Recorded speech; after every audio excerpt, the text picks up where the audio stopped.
When I was in 7th grade, I met this girl named Laila. Laila was what you'd call different. People were always mean to her, which really pissed me off. So one day, I decided to sit with her at lunch to get to know her.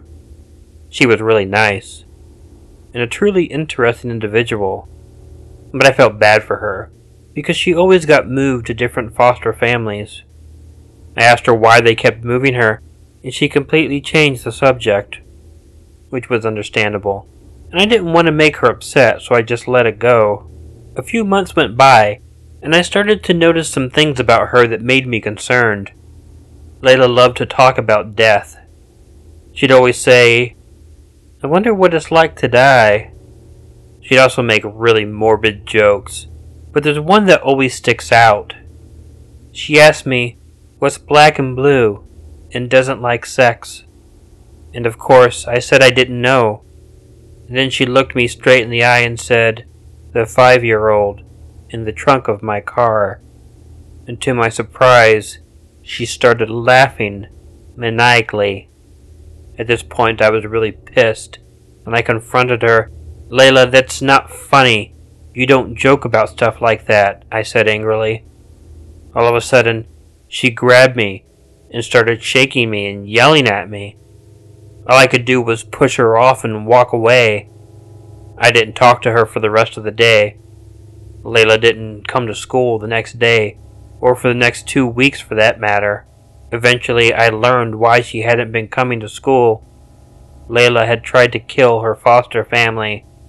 Apparently, she got checked into a mental hospital, and she had to stay there until she was 18. But she didn't have to stay until she was 18. Her foster mom eventually told me Laila had committed suicide in the hospital on her 16th birthday. I didn't want to believe it. I kept telling myself that it's impossible for someone to kill themselves in a mental hospital and that she was still alive. But I finally had to accept it, and I learned to cope with it.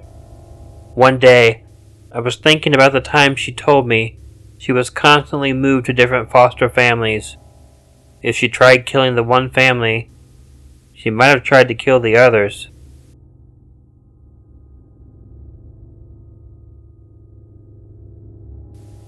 The Forgotten House. I first want to give my thanks to anyone reading this. It was nearly 25 years ago when this happened to me. I'm now in my mid-30s and moving to a new state for work, leaving the only state I have ever lived in behind. When I was driving around, saying my goodbyes to all the places I grew up in and hung out at, it was then that I came across a place I completely blocked out of my head ever since I was a child. I was about 12, maybe 13, and living in the southern part of Maryland. About 2 miles from my house was a county-owned park, a beautiful place where families would go for picnics and the local high school track team would practice. I would love going there, and on the weekends, you would find me and several friends of mine from the neighborhood riding bikes or playing mini golf there. It was an extremely safe place for kids, and in those days, seeing a bunch of kids running around without an adult was not out of the ordinary. One day, in early fall, myself and 2 other friends wanted to check out a dirt service road that was right off the main road that people took to get into the center of the park. We have all seen it before.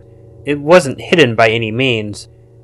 That day, our curiosity finally got the better of us, and we just really wanted to know where it went. Well, at first, all 3 of us were very keen to go, and pretend we were Indiana Jones, going on an adventure. But right after we snaked our way through the metal gate, blocking the road, one of my friends stopped dead in his tracks. My other friend and myself turned and saw this wide-eyed, pale-skinned look draped over his normal, giggling face. Walking back only a few steps to where he was standing, I asked, "What's going on? Are you okay?" My friend didn't respond at first. I looked back at my other friend, who was getting impatient and really wanted to get this adventure going. Just as I turned back to my other friend, he finally broke his silence, which startled me a bit. Stuttering, he told us, "We shouldn't be doing this. This is against the law. We should go." I just looked at him blankly. Okay, yes, we were about to go and trespass, but my friend was always too much of a worrier. At first, I was annoyed, but I took a closer look at his face. He had been scared about getting in trouble with his parents before, but he had never looked this way before. These wide eyes, and the color completely gone from his skin, was something new. Just as I was about to tell him that we didn't need to do this, if he felt so strongly about this, he snapped back into reality. I have to go," he shouted, then wedged himself through the gate and ran down the road. I turned back to my other friend with my jaw hanging down in disbelief. He shrugged, basically blowing off our other friend's odd behavior, and grabbed me by the wrist. With him pulling me, we were back on our adventure. After 10 minutes or so of us following this dirt track through dense trees, we came out onto a field that was split into two parts. On our right was an enormous field full of corn and an old but well-kept barn about half a mile away. On the left was another field full of overgrown and sickly-looking tobacco plants. There was another barn, only a quarter of a mile away, that looked like it was one slight gust away from collapsing. My friend started to walk over to the cornfield, but I grabbed him before he got too far. Looking over his shoulder, puzzled at me, I gestured my head over to a sign, no more than a foot away, that read, "Private property." I don't know, but maybe it was what happened earlier with our other friend that made me feel that since we were already trespassing, we shouldn't try our luck with it again. Since this time, there was clearly a sign telling us not to go into the cornfield. Without saying a word to each other, we both decided to play things safe. We continued to walk on the dirt service road in between the two fields. My thinking was, at least if we were on the road and got caught, it's not technically on anyone's property. And in a worst-case scenario, we'll just claim to be lost, and that we didn't see the no trespassing sign. We were kids, after all, and kids are dumb like that at times. After we got out of the trees, the service road widened out a bit, so my friend and I were walking side by side. He was on the side closer to the cornfield, and I was next to the tobacco plants. And being from Maryland, I know what tobacco plants look like, and I have never seen such a disgusting-looking group of tobacco plants in my life. Every one of them were rotting in place, and the ground around them was covered in dead leaves and mold. It was clear that this farm was abandoned, and had been for a long time. It was left to just die in place, just like the barn we were now coming up on. It was in such a striking contrast to the farm on the other side that was clearly still in operation. As we passed the barn, on my side, I elbowed my friend to take a look. He smacked me back and laughed, but I wasn't laughing. I had seen a lot of abandoned barns before and since, but this one was in the worst shape I had ever seen. I could see completely inside without any obstructions. It gave me a weird feeling. Seeing a completely empty barn, it made my skin start to crawl. I was shocked by how much I could see, and it was then when I realized why I could see inside so clearly, and it made my blood run cold. The horse doors at the front of the barn were completely gone. I don't mean they were removed at some point in the past. I mean they were ripped out, and so was a good chunk of the face of the barn. What the hell did that? I remember saying out loud. I'm guessing my friend didn't see it at first, but once I'd said something, he couldn't miss it. The two of us stood motionless and completely quiet as we stared at the barn. Both of us were unable to understand where the front of the barn could have gone, or what could have ripped it out. I finally got the nerve to move a little closer to see if the barn's face was on the ground. I wanted to see if it had just rotted and fell, but after walking halfway to the barn, I didn't see anything laying there. That made my stomach turn. Where I was standing, halfway between the service road and the barn itself, I should have been walking on the face of the barn, but there was just ground. I even brushed some dirt away with my foot, hoping to find at least some old panels or splinters, but there was nothing. Dumbfounded, I turned back around to my friend, and it was then that I can clearly remember that I noticed that I didn't hear any sounds of nature around us. In fact, I hadn't heard any sounds since my friend and I left the trees. There were no birds singing, nor was the sound of leaves brushing against each other in the trees heard by my ears. It was deathly silent. And that was until I saw my friend pointing at something next to the barn, and the sound of my own heart pounding filled my ears. I can tell you at that moment, because of everything that had happened prior, there was nothing in this world that would have made me look over to my left if it wasn't for the face that my friend in a trance-like state was making as he pointed at whatever it was that had his full attention. Seconds felt like hours, and I slowly glanced to my side, then, fully turning my head to see what it was he was pointing at. I must have let out the biggest sigh in my life when I saw it was just an old house. I started to laugh, and I even forgot about the lack of sounds around me when I realized it was just a plain old house, and not a murder or ghost. It was a bit of a relief to find a straightforward-looking thing out here. It was definitely something you would expect to find out in the middle of nowhere. Walking over to the house, I started to make a mental catalog of all of its features. It was in bad shape, but nowhere near as bad as the barn. It was in a rectangular shape with 2 stories. The front door was gone, and the 2 front windows had no glass left in them. The one window on the second floor had its panels broken, but there was some glass left. This I thought was cool. The porch was at ground level, and the supports still were intact, but the awning looked like it could go with just one more leaf falling on it. I really wanted to get a closer look at this old house, completely forgetting about the no sounds and missing barn face. Now I waved my friend over, so we could take a closer look together, but he just shook his head in a jerking motion. I shrugged my shoulders and told him to stay there then. By myself, I walked around the house and saw no windows on either side, and when I got back to the back, I saw that the roof on the side had completely caved in, and the back of the house was in far worse shape than the front. I put this to the medium-sized creek that sat right behind the house. It looked like over the years, the creek had gotten much wider than it was when the house was built, and for the past few years was eating away at the ground to the point that it was now right next to the back of the house.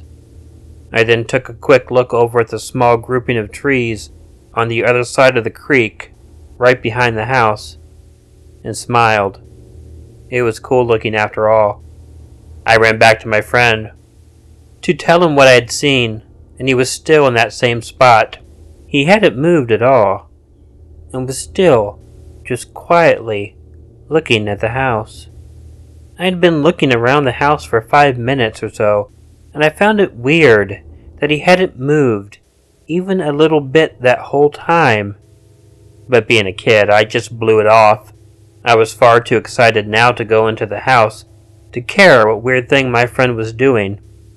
I will tell you now, I wish I just grabbed my friend and left, but no, that's not what I did at all. I tried to get my friend to go into the house with me, but every time I asked, he just sharply said no. Again and again, I asked, and every time the answer was no. But he never looked at me when he spoke. His eyes never left the house. Finally, I had enough, and I grabbed him by the wrist to pull him, but he wouldn't move. I was a good foot over him, and much stronger, but I couldn't get him to budge. It was like his feet were stuck in concrete, and his spine was strapped to a steel pole. My eyes got wide when I saw I hadn't moved him at all. I was in disbelief. When I was about to try again, my friend's head whipped around to face me, and he shouted in the most guttural sound I had ever heard, "No!" I threw both my hands up into the air and told him fine. I was going to go into the old house by myself. I knew this was weird, but my friend loved to joke around, and he usually did it in different voices, so I just brushed it off and went into the old house by myself. I ducked under the awning, so not to hit it and have it come down on me. Inside, I could see the whole downstairs, thanks to the gaping hole coming from the ceiling where the roof caved in from above. It was a huge and completely empty room with only a narrow stairwell to my right. In a far left corner, under one of the two windows in the back of the house, was a table attached to the wall with a sink basin next to it, and that was it. I started to walk over to the table and sink when I saw something moving on the other side of the creek through a hole in the back wall. At first I thought it was my friend. I was relieved he was finally moving around and checking things out with me. Getting closer to the window that was over the table, it dawned on me that there was no way he could have gotten over there. The creek was far too wide to jump. Then, when I got to the window, I could tell it wasn't my friend over there at all. I froze in place when I saw a man kneeling down between the trees with his back facing me. At first, I thought it might be the landowner, and I started getting nervous about getting caught on his property. I stood still, just watching the man, hoping he couldn't see me if he turned around. As I continued watching this man, I readied myself to duck down the moment he turned. But then something in his hand caught my eye. He was placing a bundle of wild flowers down on the ground.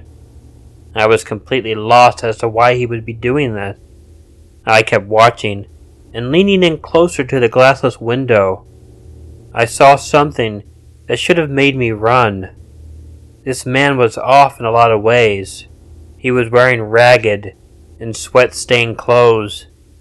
He had no shoes on, and the ankle and wrist I could see were scarred up badly with old scars. I couldn't help but lean in closer, and when I saw that I could clearly see the trees through the body of the man, I yelped. The man, the nearly invisible man, heard me and turned to look at me right in the eyes. I saw his face looking directly at mine, and I immediately turned to run. I whipped my body around, and as I placed my foot on the ground, I heard the unmistakable sound of someone coming down the stairs. I have no idea, but I couldn't move.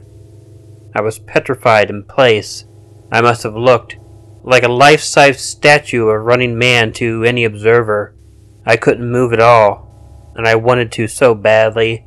My brain was telling my legs to run, but my legs were giving my brain a busy signal. If the sound of someone walking down a set of stairs that were so weak that a kitten would be able to break through them wasn't bad enough, it soon was followed by the sound of metal chains hitting and dragging on the wooden floorboards. The two sounds easily echoed through the empty first floor. I could feel my heart in my throat and bounding through my chest at the same time. The sound of a person coming down the stairs and the chains hitting and dragging on the floor kept getting louder and closer to me. The air suddenly turned cold, and the midday sun disappeared into night. This change, like everything else, I have no explanation for. It was early fall, but still warm out, and it was around 2:45 in the afternoon, and nothing was making any sense anymore, and that's when it happened. I felt a hand come to rest on my shoulder. My body quickly relaxed, and I slowly turned around to find out who had placed their hand on my shoulder. Standing there was the man I saw outside. He stood about 6 feet to 6.5 feet tall. His dark skin was translucent, and I could clearly see old scars on his wrist. I looked up into his dark eyes, and I heard him whisper, "Go." I bolted out of that house, too scared to make a sound, running back to the service road. I remember noticing it was still as bright and warm as it was before I entered the house.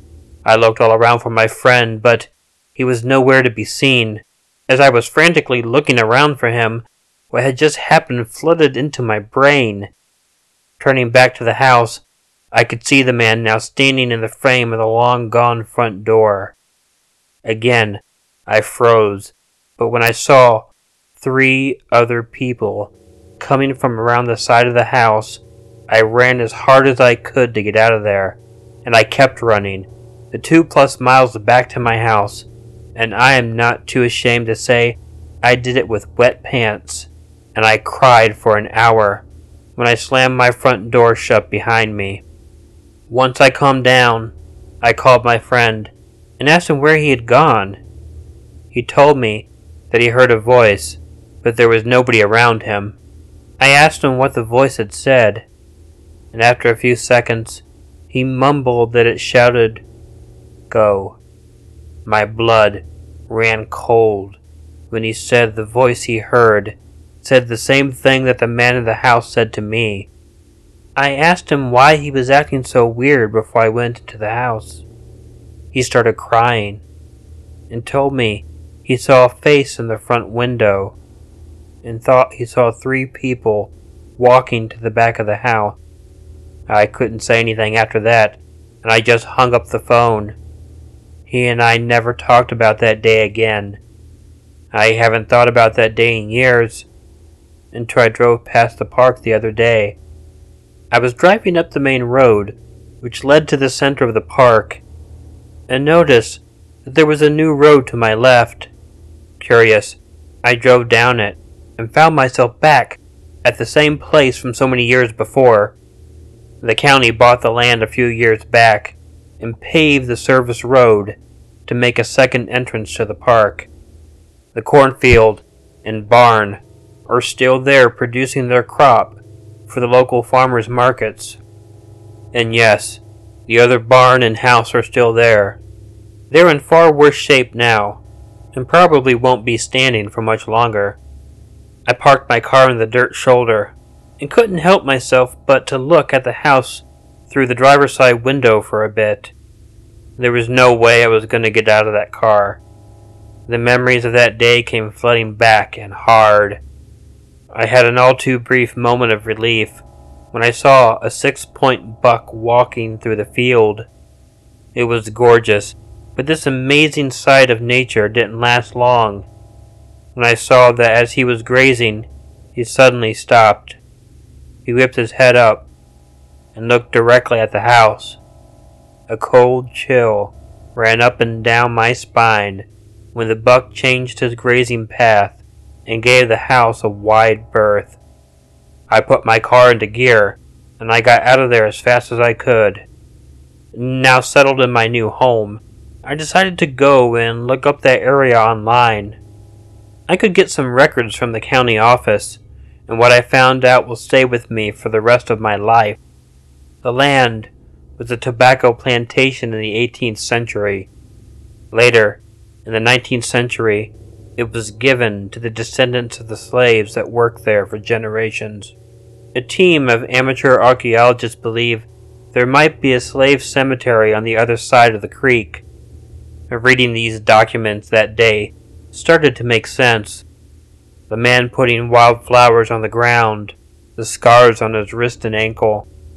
I was trespassing, but not on anyone's property who was living, but on the property of a time long forgotten.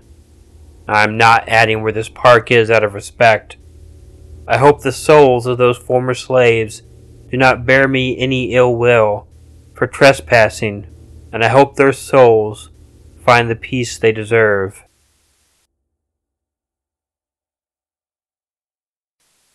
This happened in September of 2005, when I was 34 years old. I went to a conference in Idaho for fire lookout enthusiasts. After the conference, a small group of us caravanned around to try to see as many Idaho fire lookouts as possible while in the area. One morning, we were driving through this area with a steep rock wall on one side and a steep drop off of the other. The road was narrow and winding, and I was in the back of the caravan. I felt like I was being watched, and looked in my rearview mirror to make sure no one was trying to pass me. Not that I could have done much about it, since there were few places to let a car go by. I saw a teenage boy sitting up in the bed of my pickup. He had long, blonde hair, and he was staring at me. I thought someone had hopped in the back of my truck at the last stop for gas. I panicked and was trying to figure out how to get the attention of the others in the cars ahead of me. I didn't really know where I was and didn't want to lose the group by stopping. I'm a woman and was scared of pulling over alone. The idea of confronting someone by myself on an almost deserted road was terrifying. These thoughts all ran through my head very quickly. I looked back just a second later, and the boy was gone. I stretched up and scanned the bed of my truck. All I could see was my gear. When we stopped at the first lookout of the day, I opened the canopy cautiously. I could see in, and it looked empty, but I wasn't sure. One of my friends noticed my hesitation and asked if everything was okay. By this time, I was staring into the back of my truck and was certain no one was there. I forced a smile, and with as much strength as I could summon, said, "Yeah, everything is fine." It came out weak, and my voice cracked.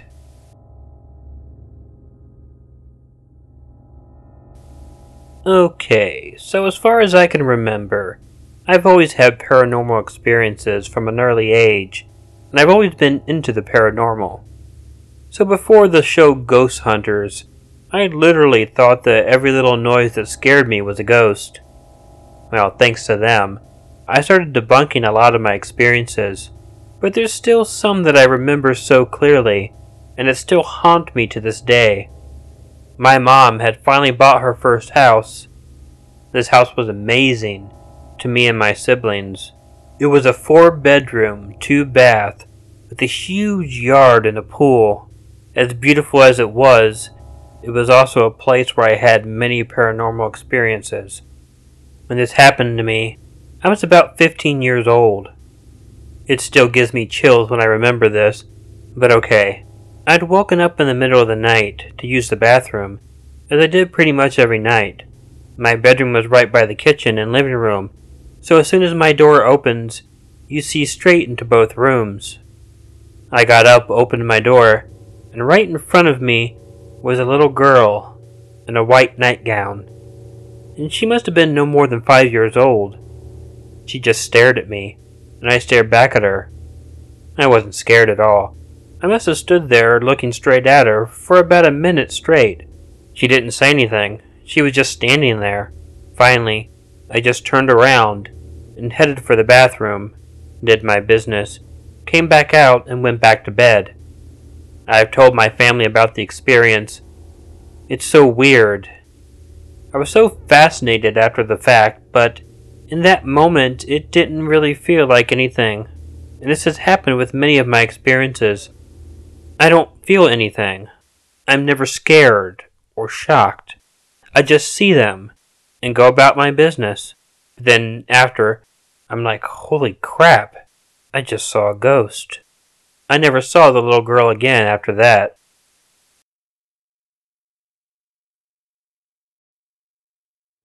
This isn't a scary story, but it's a true ghost story. I'm nearly 40 now, but back when I was in high school, I had a ghost cat. In our house, we had 2 cats that often slept on their beds. So when I heard soft footsteps pad across the floor, heard and felt the soft weight land on my mattress, felt body heat rest against my side, I was sure that it was my cat Sudi.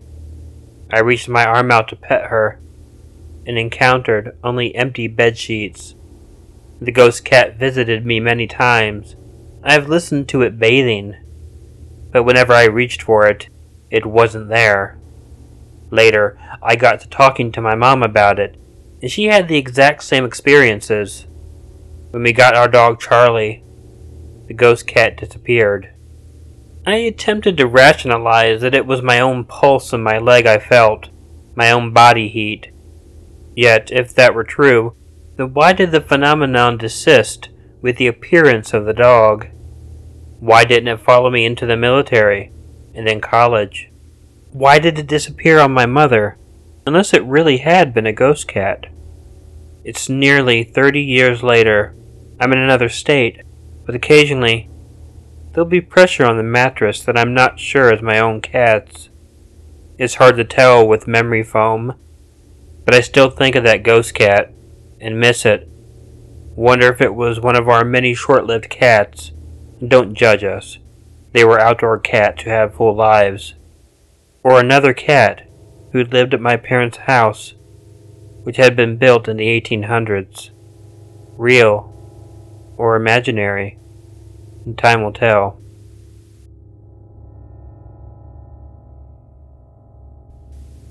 Hey there, Killer Orange Cat here. I want to add a disclaimer before this story.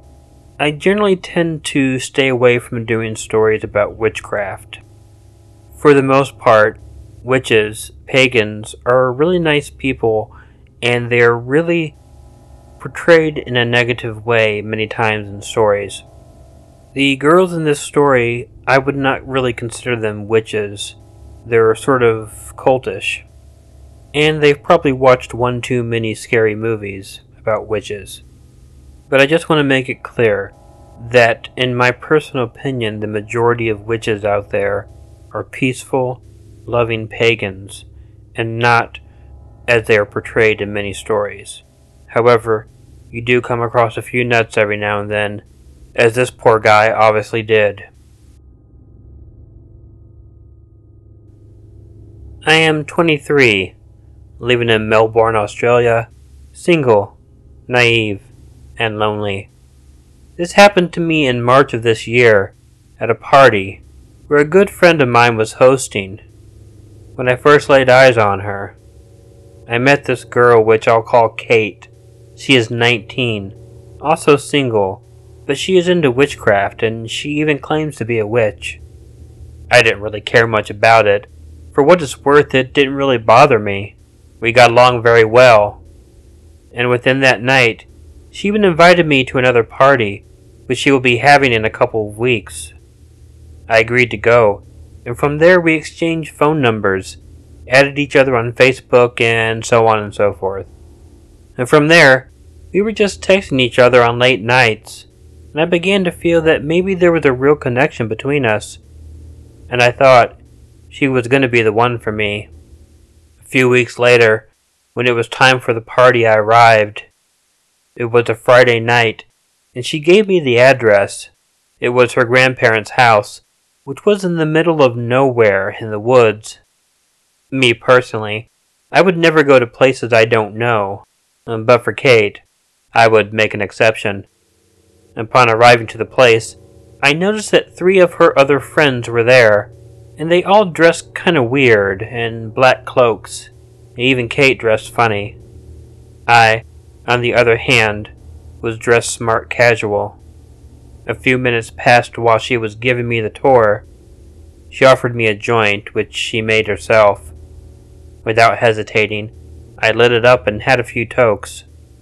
It was pretty strong, as I was coughing very hard. I handed it back to Kate to see if she would like to smoke herself. She declined, so I took a few more tokes. A few minutes later, more of her friends showed up, dressed in that weird black cloak, all of which were girls.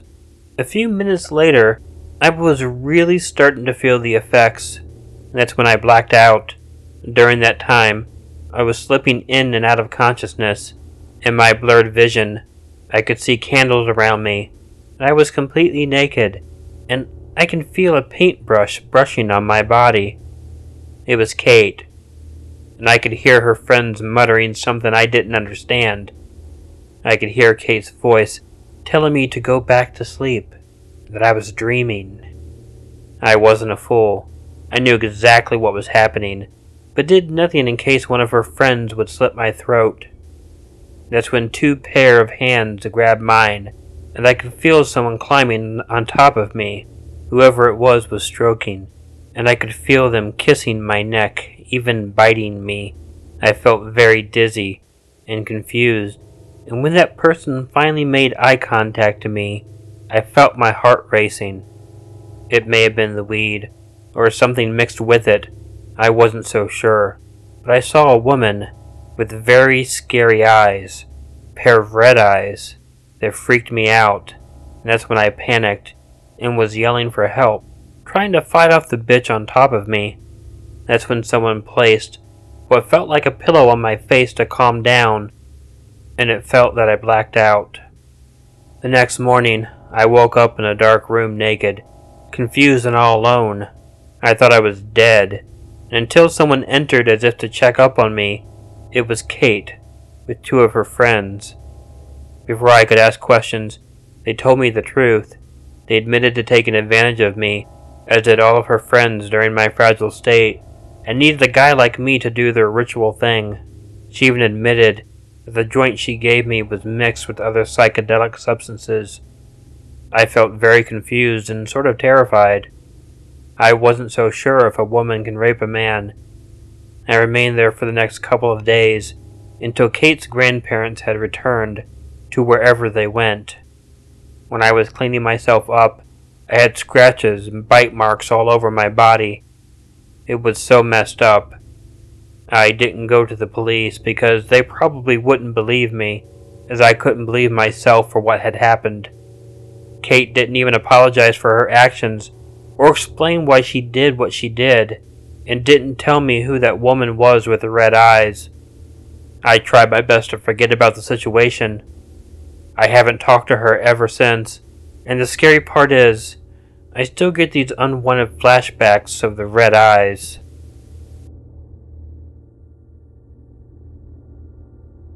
Hey all, Killer Orange Cat here. Before going into my normal spiel, I want to thank everybody for their donations to the GoFundMe campaign. I also want to thank everyone who has shared the link on social media. We're up to $1,210 of the $1,500 goal, and we both thank everybody involved. I'm including the link in the description for this video as well. And speaking of this video, if you like this video, please let me know by hitting the like button. If you're not already subscribed to Killer Orange Cat, please consider hitting the subscribe button below, or using the icon of Ichigo that will appear at the end of this closing. Feel free to leave a comment, and share the video with someone you think might enjoy it. You can always follow Ichigo and myself on Facebook and Twitter. If you have a story you'd like narrated on Killer Orange Cat, please email it to the address included in the description. And as always, please don't forget to make sure to check in your closet and check under your bed, because you never know where a Killer Orange Cat might be hiding. Good night.